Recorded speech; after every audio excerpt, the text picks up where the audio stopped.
creative parts of our brain that produces better academic scores as well as a more rounded person. Yes, ma'am. Why are you considering running for president? Thank you. I believe America can do for anyone what she has done for me. I think it's my responsibility to restore hope, create opportunities, and protect the America we love. If you have been on either side of the tracks, whether you started where I did or whether you were born with a silver spoon, I had plastic ones, but others had silver ones. But either way, the ethos of America is simply this, that within 3 generations, we've all had to suffer to be where we are. I believe that the American family is one single unit, and we need people that unifies us on a conservative common ground, not folks who divide us. The easiest and cheapest game in politics is a game of division and fear. The only problem is it leaves our country broken, starved, and depraved. We deserve better as a nation, and we don't have to get better by walking away from our core values. I believe we don't survive unless we walk towards American values, and those are conservative, common sense, common ground values. That's why I've decided to make an announcement on May 22nd. Hi, I'm curious about. Yes, ma'am. I'm curious about what you would do with the war going on in Ukraine and your approach to Vladimir Putin. Yes, thank you very much. One of the missing ingredients to success in our foreign policy is understanding America's national vital interest. President Biden has done a miserable job of articulating anything close to America's national vital interest. First. Second, when we have an unsafe, insecure, and wide open southern border, it raises real questions. If we can't protect our home turf, how much time can we afford to spend anywhere else? I will say this, that in my opinion, degrading Russia's military is in America's national vital interest. You never do that with a blank check. You need to have accountability in every penny we send to support that objective. That objective is really important for 2 reasons. Number one, NATO territory is contiguous with Ukraine. And if there's an attack on NATO territory, it brings all of our forces to bear.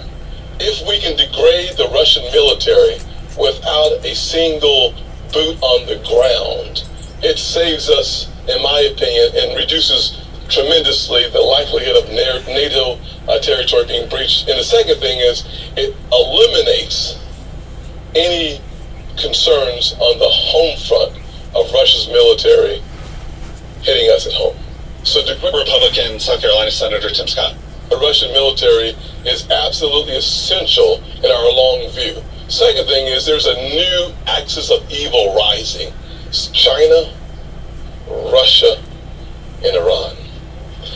If we don't take that seriously now, we are going to be in a world of hurt. And one of the fastest and most effective way for us to deal with the rising threat of this new axis of evil is to degrade Russia's military. The second thing for us to do is to stop supporting China's military with American dollars. And the way we do that is through technology. We let China lie, cheat, and steal. They steal our IP. They literally lie through the TikTok. They allow surveillance. We allow surveillance on our kids, Huawei surveillance on our adults. So if you're going to break that new trifecta into smaller component parts, you start with degrading the Russian military. You don't do it with a blank check. You have to have the accountability to know where our dollars are going without any question. Then you attack through economic means, decoupling our economy from China's economy. And number three, you have to make sure, in my opinion, that Iran does not become a nuclear state. They're about 6% away from the advanced centrifuges of having a nuclear weapon. That means that our ally in the Middle East, Israel, whose phrase, theme is never again, they will respond. And the question that our allies are asking is, does America still have our back? We should be loyal to our allies and lethal to our adversaries.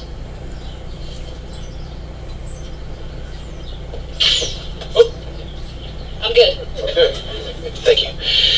Yes, Senator, quick question for you. You said earlier about how you wanted to turn around and Retreat, yes, sir. and retreat, or not retreat, but to get on the right path. And you know that if that happens, the media and everybody's going to be coming at you with everything they got. Yes, sir.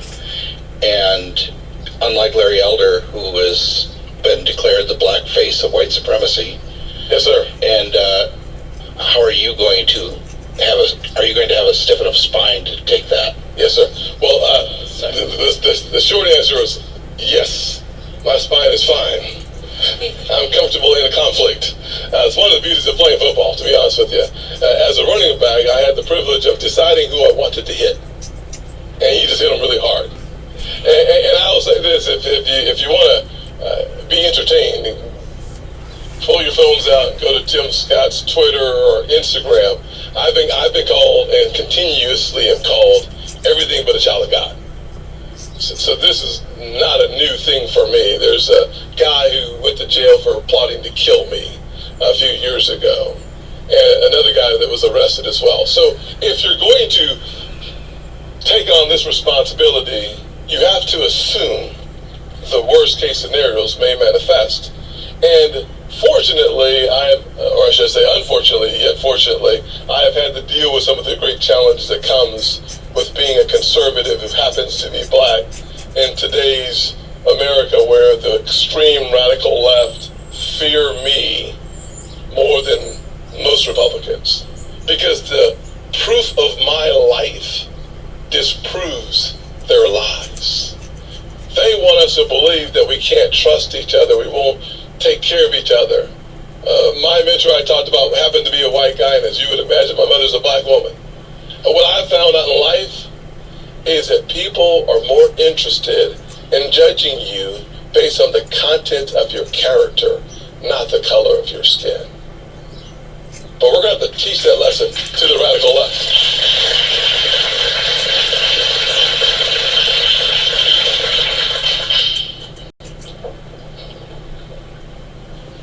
I'm not used to a microphone, but wondering what your, I'm Josiah Kaminsky, by the way. Josiah, good to see you, sir. Thanks. What is your thoughts on the power of God and prayer?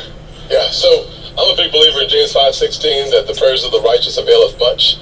I'm a big believer that my life is only relevant because I found the faith September 22nd, 1983, as I said a little earlier. I'm a big believer that as much as it speaks in 2 Timothy about the spiritual heritage of Timothy, it came through Eunice and Lois. Mine comes from Louisa, my grandmother, Frances, my mother, but as you probably know, faith can't be passed down. It certainly can fertilize the soil. You have to make a decision yourself. Romans 10:9 and 10 speaks to that fact, and of course John 3:16 we all know, but Romans 10:9 and 10 to me is a really important scripture. It says, it really speaks about believing in your heart that he was raised from the dead. That's the key to our faith.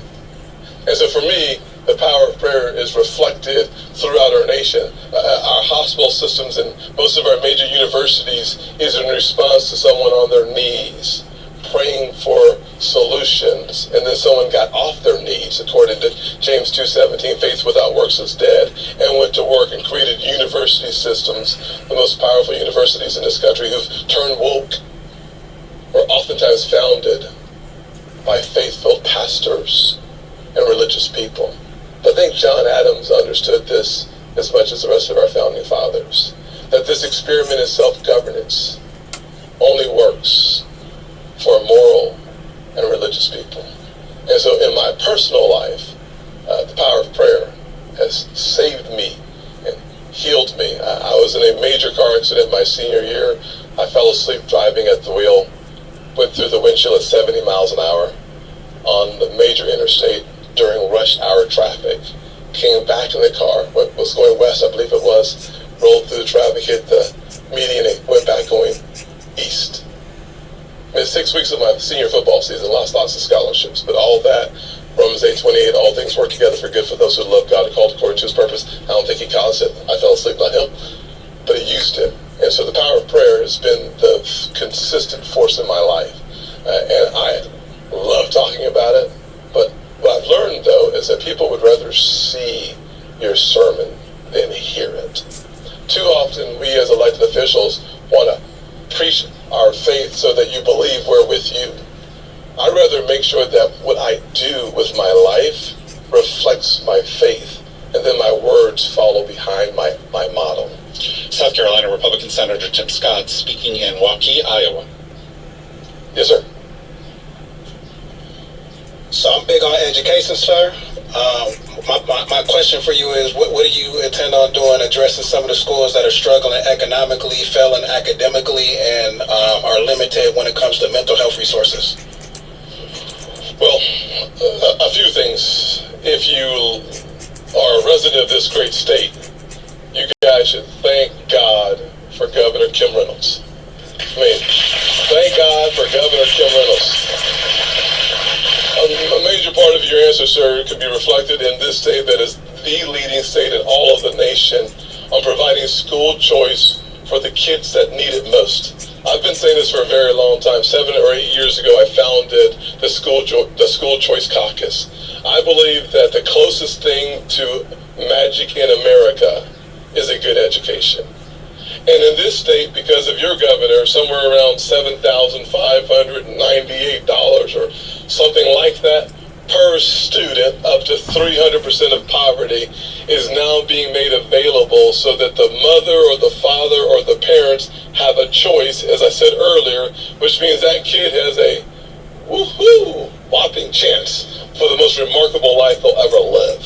So providing those resources is absolutely essential, number one. Number two, from a federal level, I believe in federalism. I do not want the federal government making education decisions for the great state of Iowa.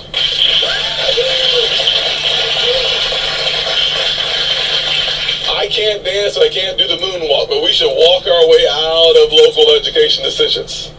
But what we should not do is allow the Department of Justice to target parents at school board meetings and call them domestic terrorists because they care about the education of their kids, just like President Biden's DOJ has done to parents across this country.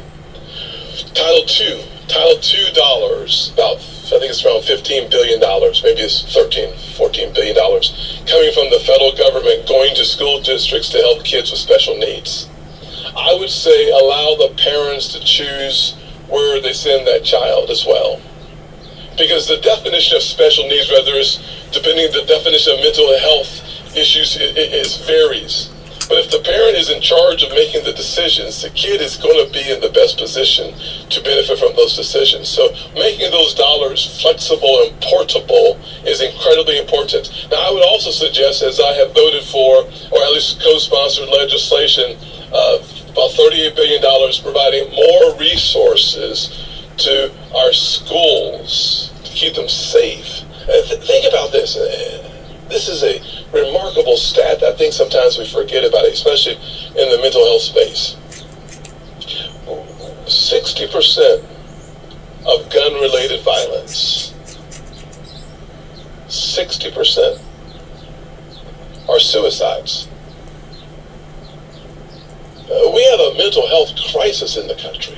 100,000 overdoses. A mental health crisis.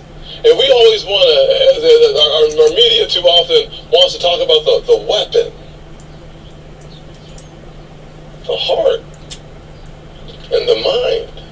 So we need to make sure that the resources from a K through 12 flows in the right direction. We also need to make sure that the resources are coming into the schools so that we have more security resource officers. We have more nurses and healthcare professionals available for our schools. We are doing, through legislation, we're creating some very creative ways to make sure that our kids are safer, our communities are safer, and if we moved in that direction, I think we'd be in a far better position. And now we're on our last question here. Next year's election is obviously very consequential. We all hear that every day in the news. In the unfortunate event, Joe Biden gets reelected. What do you... I know, I don't even want to talk about it. What do you see happening to America in that? Let us pray. I don't think we can take 2 more years, barely. We can't take 6. So the best thing we can do is make sure we get a new president. There are going to be people volunteering for that new job. We can't afford 6 more years. Think about the first 2 years of the Biden presidency. She says, how about just the first 2 days? Well, ma'am, you raised a really good point.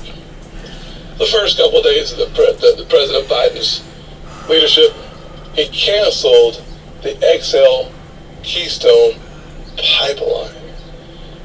Up to 1 million barrels coming through every day. And instead, he kept us dependent on Russia's Now my nails hurt when I cut it too. barrels.